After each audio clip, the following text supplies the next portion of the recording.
Hey guys, Elisa Massey here, and welcome back to a Dragon Age Origins Codex video. We picked up quite a bit in Denerim. We picked up quite a bit in Denerim. I'm just selecting that so that I still have no smell combinations. None. Okay, I'm pretty sure everything that we don't have is like High Dragon. So, High Dragon. A fully mature adult female dragon is the High Dragon, the great monster of legend, the rarest of all dragon kind. These dragons hollow out massive lairs for themselves, for they will need the space to house their harems of drakes as well as their eggs and their dragonlings. High dragons are seldom seen. They spend most of their time sleeping and mating, living off the prey their drakes bring back. But once every 100 years or so, the High Dragon prepares for clutching by emerging from her lair and taking wing. She will fly far and wide, eating hundreds of animals, most often livestock, over the course of a few weeks and leaving smoldering devastation in her wake. She then returns to her lair to lay her eggs and will not appear in the skies again for another century. I feel like we've read that. We encountered drakes, so maybe it was this. Once they have fully matured, males immediately seek out the lairs of adult females. When they find one, they move into her lair and spend the rest of their lives there, hunting for her and defending her young.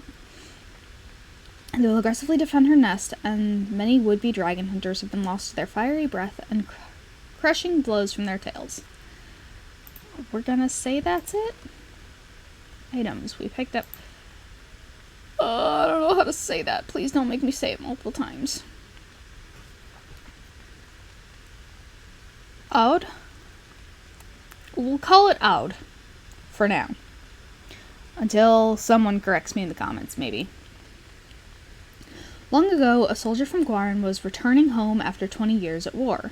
He had sold his sword for passage in Denerim and had to make his way through the Brazilian forest with nothing to his name but a single crust of bread. On his way, he met an old blind woodcutter sitting on a tree stump. "Here is someone worse off than myself," said the soldier, and he gave the old man his last scrap of bread. The old man blessed him and gave the soldier his axe in return. The soldier went on his way, and soon night fell. He made his bed in a tree branch and held the woodcutter's axe at his side to ward against beasts and bandits. When the moon was high, he was awakened by the sound of weeping. "Show yourself," he shouted, for try as he might, the soldier could find no one nearby. "Help me," spoke the tree in which he had been sleeping. "A mage transformed me into this shape, and I will never be set free. If you had any pity in you, you would cut me down so that my spirit could go to the Maker." So the soldier took up his axe and struck the tree. The cuts bled like wounds, and soon hot blood covered the axe and burned the soldier's hands. But he held tightly to the axe and felled the tree. The tree shattered when it hit the ground, and from the splinters rose a demon, who bowed to the soldier and vanished into the fade. The soldier was chilled to the bone and could not sleep. In the morning he found that the axe still burned like the blood of the Sylvan, but despite its heat he could not get warm again. They say he ended his days in Guaran, cutting wood for his 7 fireplaces, shivering and cursing the spirits. The Bow of the Golden Sun. There is no more famous ruler in history than Cordelius Dracon, first emperor of Orlais. Few, however, know the story of his empress. Empress Aria was the third of Lord Montloris of Valshavin's famously unmarriageable 6 daughters. When she met young Prince Cordelius, she was the captain of her father's archers and led the defense of Dolores Castle. She was not the fairest of ladies, nor the most elegant or charming, but Aria could shoot the wings off a bumblebee at 100 paces. By all accounts, when the prince witnessed that particular feat, Dracon, who was not noted for his charm or elegance, and rather better known for his sword and shield, was instantly smitten. On their wedding day, Dracon presented his bride with a golden bow crafted by the mages of Val Royeaux, so that they could ride into battle and spread the light of the Maker side by side. The Life Drinker. No one knows for certain where this amulet came from. All we have is a legend. Long before the Golden City turned black, there lived in the Tevinter Imperium a frail old magician in the court of the Archon. He was the least among the mages of the court, the lamplighter, whose task it was to set all the thousands of candles alight and snuffed them again when the Archon retired for the evening. He was counted as useless by all the most influential magisters, but he was only biding his time. One day, when all the magisters of the Imperium were assembled in the great hall of the Archon, the lamplighter struck. He conjured a massive firestorm in the hall, trying to assassinate all who were assembled and seize power himself. The court was made up of the most powerful mages of the Imperium, and they worked quickly to destroy the would-be usurper, but found, to their astonishment, their magic was no match for the old mage. Every spell they cast was countered, and the magisters began to fall one by one until only the Archon himself and the lamplighter were left, locked in a battle of magic and will. The Archon saw that with each spell he cast, the lamplighter himself seemed to wither and fade a little more. So he bombarded the mage with spell after spell until at last nothing was left of the palace but rubble, nothing left of the corpses, and nothing left of the lamplighter but a golden pendant. This the Archon kept to remind himself that treachery could come from even the most innocuous sources. Okay, and that's it for items. Oh, magic and religion. We got... Oh, only one. Cool. Okay. Andraste, Bride of the Maker. There was once a tiny fishing village on the... How did it take us this long to get a thing about Andraste? Anyway, there was once a tiny fishing village on the waking sea that was set upon by the Tevinter Imperium, which enslaved the villagers to be sold in the markets of Minrathous, leaving behind only the old and the infirm. One of the captives was the child Andraste. She was raised in slavery in a foreign land. She escaped, then made the long and treacherous journey back to her homeland alone. She rose from nothing to be the wife of an Alamari warlord. Each day she sang to the gods, asking them to help her people who remained slaves in Tevinter. The false gods of the mountains and the winds did not answer her, but the true god did. The Maker spoke. He showed her all the works of his hands, the Fade, the world, and all the creatures therein. He showed her how men had forgotten him, lavishing devotion upon mute idols and demons, and how he had left them to their fate. But her voice had reached him, and so captivated him that he offered her a place at his side, that she might rule all of creation. But Andraste would not forsake her people. She begged the Maker to return, to save his children from the cruelty of the Imperium. Reluctantly, the Maker agreed to give man another chance. Andraste went back to her husband, Mafarath, and told him all the Maker had revealed to her.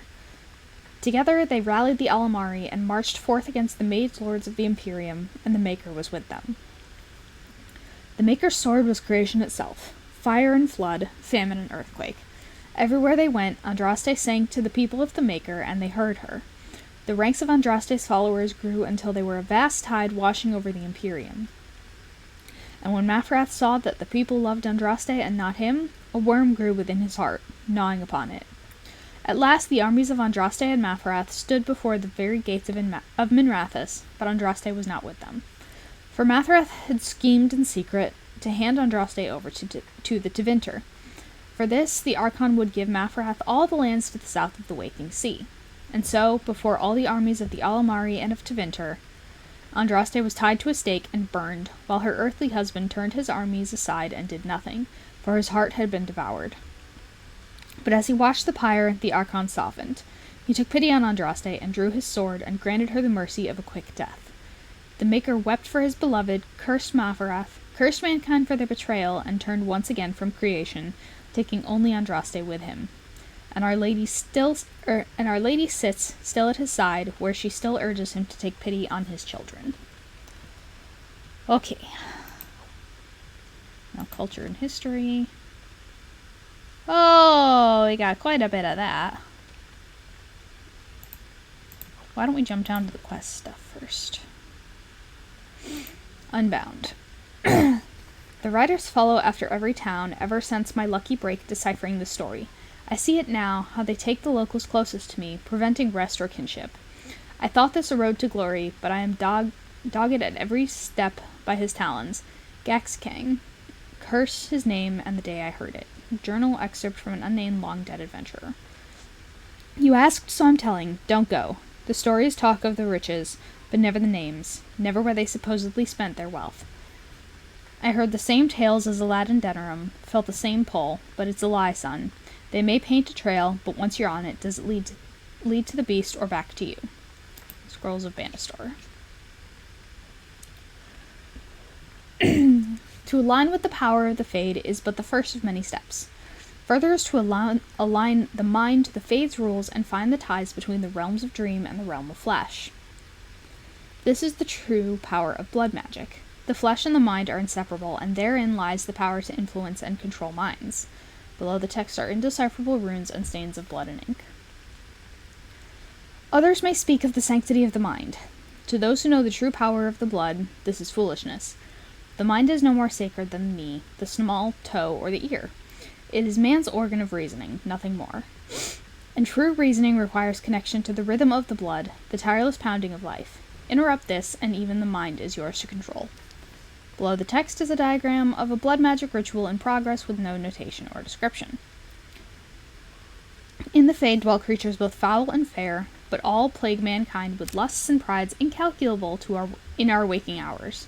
Our power attracts them, and for good reason. Our unique bridge between flesh and dreams is one way they can enter the realm of flesh. To begin the path to true power, court these poor, terrible creatures and best them. Force them into servitude or pledge your heart to them. Either way, you gain immense power and the means with which to tear holes in the world. Below the text, scribbled in the margin, are arcane symbols drawn with blood. The creatures, these demons, require little in the way of bribery. Their natural state is one of longing for the world of flesh and blood. This is what you offer them. Respite from their eternal search for true life. Engage them in a battle of wills, and you will be successful. Should you fail, the power will be yours, but your body will belong to the demon. Relish this infernal power while it lasts, for once you are an abomination, your demon half will soon swallow your mind. Below is a litany of lines written in an arcane, forgotten language, indecipherable to all but the most obsessed of linguists. Letter of termination. My dear apprentice, I have sent this courier with this note to officially end your period of apprenticeship. I harbor you no ill will, for despite your complete incompetence, you have failed to do lasting harm to myself or my work. Sadly, I will not have a chance to witness your floundering attempts at improvement. When you return from your current errand, your apprenticeship will be over. Now hurry, I have dire need of the supplies I sent you to procure. Sincerely, the Mage Terraster. Okay. Interesting. Now to start with culture and history, I guess. Guess we missed an elven thing. I wonder if we'll get that later. I don't know. We might have missed it totally. The Underfells are a land of shocking extremes. It is the most desolate place in all the world, for two blights have left great expanses of the steppes so completely devoid of life that corpses cannot even decay there. No insect or grub will ever reach them. It is a land filled with wonders like the Murdain, with its gigantic white statue of Our Lady carved into its face, her hands outstretched and bearing an eternal flame, or Weishaupt Fortress, with its walls of living rock towering over the desolate plains below. The Anders, too, are a people of extremes, the most devout priests and the most deadly soldiers, the poorest nation in the world and the most feared. From In Pursuit of Knowledge, The Travels of a Chantry Scholar by Brother Genitivi. Antiva. In the rest of the civilized world, it is common belief that Antiva has no king. I assure you, gentle readers, that this is untrue. The line of kings in Antiva has remained unbroken for 2,500 years. It is simply that nobody pays any attention to them whatsoever. The nation is ruled in truth by a collection of merchant princes. They are not princes in the literal sense, but heads of banks, trading companies, and vineyards. Their power is conferred strictly by wealth. But Antiva is not primarily renowned for its peculiar form of government, nor for its admittedly unparalleled wines. Antiva is known for the House of Crows. Since Antivans are well known for being good at everything but fighting, it is more than a little ironic that Antiva possesses the most deadly assassins in the world. Their frame is such that Antiva keeps no standing army. No king is willing to order his troops to assault her borders, and no general is mad enough to lead such an invasion. The attack would likely succeed, but its leaders would not see the day. From In Pursuit of Knowledge, The Travels of a Chantry Scholar by Brother Genitivi. The Avars. Driven across the Frostbacks, in ancient times, the Alamari tribesmen split into three groups. One settled in the Ferelden Valley, one was pushed into the Korkari wilds, and the last returned to the mountains. Modern Fereldans bear little resemblance to their Alamari ancestors, and the Chastened remember few of their traditions, but the Avars have changed little throughout the ages. Like the Chastened, the Avars are not a united people. Each tribe fends for itself and is beholden only to its Thane. Thane? They still follow their own gods. Korth the Mountain Father, Hakon Winter's Breath, the Lady of the Skies, as well as dozens of animal gods never named to outsiders. Nothing lasts in the mountains. Wind and rain eventually eat away at the strongest holds. Valleys that were arable one generation are locked in year-round ice the next. Game is constantly on the move. Even among themselves, the Avar make no absolute promises. They wed by a tradition in which the groom struggles to untie a tightly knotted rope while the bride sings a hymn to one of the gods. However many knots he has undone by the time her song ends is the number of years she will spend with him. Lowlanders often forget there is no such thing as a permanent alliance in the Frostbacks. From Ferelden Folklore and History by Sister Petrine, Chantry Scholar. The Banorn. The central Ferelden Valley has always been a paradox. No single band holds more than a few dozen leagues of farmland, yet together they govern a greater territory than all the Tierns and Arls combined. This collection of independent bands is known as the Banorn, and it is the heart of Ferelden politics. No one has ever sat upon the throne of Ferelden without first winning the approval of the Banorn. Queen Fionn, who had the misfortune to take the throne in the 18th year of the Steel Age, wrote of the Banorn, "There have been 3 wars this year fought over elopements, 5 fought over wool, and 1 started by an apple tree. It isn't even winter yet. Who would believe that these same bands, now trying so hard to kill one another, just last year united to give me the crown?" From Ferelden Folklore and History by Sister Petrine, Chantry Scholar. Alienage culture. There have always been alienages. They have been around for as long as elves and shems have lived in the same lands. Ours isn't even the worst. They say that Val Royeaux has 10,000 elves living in a space no bigger than Denerim's Market. Their walls are supposedly so high that daylight doesn't reach the Venedal until midday. But don't be so anxious to start tearing down the walls and picking fights with the guards. They keep out more than they keep in. We don't have to live here, you know. Sometimes a family gets a good break and they buy a house in the docks or the outskirts of town. If they're lucky, they come back to the alienage after looters have burned their house down. The unlucky ones just go to the pauper's field. Here we're among family. We look out for each other. Here we do what we can to remember the old ways. The Flattiers who have gone out there, they're stuck. They'll never be human, and they've gone and thrown away being elven too. So where does that leave them? Nowhere. Sorathia Haran of the High Ever Alienage. Culture of Ferelden. The Fereldans are a puzzle. As a people, they are one bad day away from reverting to barbarism. They repelled invasions from Tevinter during the height of the Imperium with nothing but dogs and their own obstinate disposition. They are the coarse, willful, dirty, disorganized people who somehow gave rise to our prophet, ushered in an era of enlightenment, and toppled the greatest empire in history. There are a few things you can assume safely in dealing with these people. First, they value loyalty above all things beyond wealth, beyond power, beyond reason. Second, although they have nothing in their entire country which you are likely to think at all remarkable, they are extremely proud of their accomplishments. Third, if you insult their dogs, they are likely to declare war. And finally, the surest sign that you have underestimated the Fereldans is that you think you have come to understand them. Empress Celine I of Orlais, in a letter to her newly appointed ambassador to Denerim. I love that. I love how the rest of the world sees Ferelden. I love it so much. The Free Marches. The Free Marches are not a kingdom, nor even a nation in the most basic sense. People from that region dislike even being lumped together as marchers. Rather, they are a collection of independent city-states united only when it suits them. In this respect, they resemble the Banorn before the arrival of King Calenhad. Because of this, the Free Marches have no capital, and what passes for a central government exists only sporadically, a sort of landsmeet that convenes only during times of crisis. I arrived in time for the grand tourney while it was on in Tantervale, a remarkable sight indeed. I saw Avar hillsmen test their mettle against Orlesian chevaliers, riders from the Enderfells buying Navarran cavalry horses, and even craftsmen selling their wares to Tevinter mages. All of Thedas was on display. From In Pursuit of Knowledge, The Travels of a Chantry Scholar by Brother Genetivi. Oh, the Frostback Mountains. Oh boy, this is a long one. Even mountains had a heart once. When the world was young, Korth the Mountain Father kept his throne at the peak of Belanas, the mountain that lies at the center of the world, from which he could see all the corners of the earth and sky. He saw strong men become weak, brave men grow cowardly, and wise men turn foolish for love. Korth devised a plan that he might never be betrayed by his own heart, by taking it out and hiding it where no soul would ever dare search for it. He sealed it inside a golden cask, and buried it in the earth, and raised around it the fiercest mountains the world had ever seen, the Frostbacks, to guard it. But without his heart, the Mountain Father grew cruel. His chest was filled with bitter mountain winds that shrieked and howled like lost souls.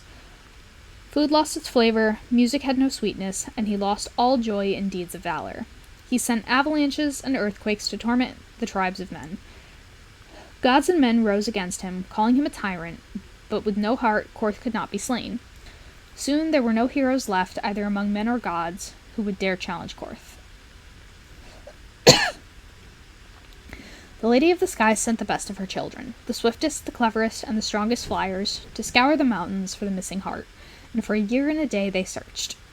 But Sparrow and Raven, Vulture and Eagle, Swift and Albatross returned to her with nothing. Then the Ptarmigan spoke up, offered to find the god chief's heart. The other birds laughed, for the Ptarmigan is a tiny bird, too humble to soar, which spends half its time hopping along the ground. The lady would not give the little creature her blessing, for the mountains were too fierce even for eagles. The Ptarmigan set out anyway. The little bird traveled deep into the Frostbacks. When she could not fly, she crawled. She hugged the ground and weathered the worst mountain winds, and so made her lonely way to the valley where the heart beat. With all the god's terrible deeds, the heart was far too heavy for the tiny bird to carry, so she rolled it, little by little, out of the valley and down a cliff, and when the golden cask struck the earth, it shattered. The heart was full almost to bursting, and the pain of it roused the mountain god to come see what had happened. When Korth neared his heart, it leapt back into his chest, and he was whole again. Then Hakon Winter's Breath bound Korth's chest with 3 bands of iron and 3 bands of ice, so it could never again escape. And all the remaining gods named the Ptarmigan, honored even among the loftiest eagles. The Ptarmigan, a Navarre tale from Ferelden Folklore and History, by Sister Pachine, Chantry Scholar. Gwarin. The human settlement of Gwarin is built directly on top of a dwarven outpost by the same name. Prior to the First Blight, in a time when Ferelden was not yet a nation and was still carved up into barbarian tribes, the outpost served as a source of salt and a means by which the dwarves could reach the sea lanes of the Amaranthine Ocean. Unwilling to come to the surface, the dwarves made an agreement with the local Tyrn to build a port and relied on the humans to ferry goods between the ships and the underground outpost. This made Gwarin a prosperous place and extraordinarily wealthy for a time. When, in the Divine Age, the dwarven kingdoms fell to the Darkspawn and the deep roads were closed off, so too did the dwarves disappear from Gwarin. The human settlement, the envy of surrounding barbarian tribes, was assaulted and sacked, its wealth stolen. The town remained, however, and despite its remote location, continued to find value as a source of fish and timber. As the first settlement liberated by King Merrick and Loghain during the Ferelden Rebellion, Gwarin was eventually granted to Loghain when he became Tyrn in 911 Dragon. From Ferelden Folklore and History by Sister Patrine, a Chantry Scholar. I need to start doing, voice warm-ups before I do these. Highever. Castle Highever has stood since the Divine Age, when it was not an independent Banorn, but merely an outpost of the growing Banorn of Amaranthine, in the days before Amaranthine became an Arling itself. The outpost of Highever was originally held by the Elston family, cousins of the Howes. In the Age of Towers, however, Ban Conabar Elston was murdered by his wife, Flemeth. Oh, we know that name. thus ending the bloodline. Conobar's captain of the guards, Sarum Cousland, took the lands and title. The Couslands declared their independence from Amaranthine, starting a war that lasted 30 years. When the dust settled, Highever was on its own and in possession of half the land that had once been southwestern Amaranthine. Highever became a Tyrnir during the Black Age, when Halia Cousland gathered the lords together under her banner to drive the werewolves out of their lands, earning herself the title of Tyrna almost as an afterthought. Today, Highever is one of the only two remaining Tyrnirs, making the Cousland family second in rank only to the king. Arl Howe of Amaranthine was named the new Tyrn of Highever under somewhat questionable circumstances, and the fate of the Cousland family is now uncertain. From Ferelden, Folklore and History by Sister Patrine, Chantry Scholar. If you've ever played this game and you played the human noble background, you know what happened. King Merrick Theron. Did it really take us also this long to get info about Merrick, too? It is difficult to separate the man from the myth. The last survivor of the bloodline of King Collinhad, the Silver Knight, Merrick drove the Orlesian forces from Ferelden borders, reclaimed the throne, and freed our people from foreign tyranny. All true and all larger than life. He was born in hiding near Cathal's Crossing to the rebel queen Moira, and grew up in the rebel camps, an outlaw in his own country. When the rebel queen died, Merrick inherited her homeless nobles, malcontents and displaced freeholders, and with the aid of his friend Logain MacTyr, built them into an army. After the pivotal Battle of Riverdane, Merrick took the throne. He married Rowan, daughter of Rendorn Garin, Arl of Redcliffe, and began the long, slow process of rebuilding everything Orlais had demolished during 70 years of occupation. From Ferelden, Folklore and History by Sister Patrine, Chantry Scholar. We got time for a couple more, I think. The noble families of Ferelden. The occupation left empty castles in its wake. Whole families were butchered in the initial invasion, and all those who couldn't or wouldn't bend knee to the Emperor's puppet king were declared traitors and hunted. Many bloodlines ended on Chevalier's blades at dusty crossroads, in forest clearings, or in freeholds. And then there were the turncoats. To curry favor with their new masters, some nobles took up arms against their brothers. They betrayed and murdered the rebel queen, an act that created even more vacant titles and lands. Once King Merrick exacted justice. That Ferelden did not fall apart after the Orlesians left is a testament to the strength of King Merrick. The old families still held grudges against those who had sided with the Emperor, and those new families that had been granted titles were viewed as interlopers. The landsmeet that followed Merrick's coronation was tense, to say the least. From Ferelden, Folklore and History by Sister Patrine, Chantry Scholar. The Old Gods. This might be the last one we have time for. Damat, the Dragon of Silence. Zazakel, the Dragon of Chaos. Toth, the Dragon of Fire. Endorhol, the Dragon of Slaves. Rthemiel, the Dragon of Beauty. Razakael, the Dragon of Mystery. Lusican, the Dragon of Night. There were 7 old gods, great winged dragons, that were said to rule over the ancient world. The Chantry maintains that they are responsible for the original sin, and that they turned humanity away from its true creator through deceit. Humanity's faith faltered, and thus the Maker turned away from the world, but not before trapping the old gods in eternal prisons beneath the earth as punishment. Scholars assume that the old gods must indeed have been real at one point, but most agree that they were likely actual dragons.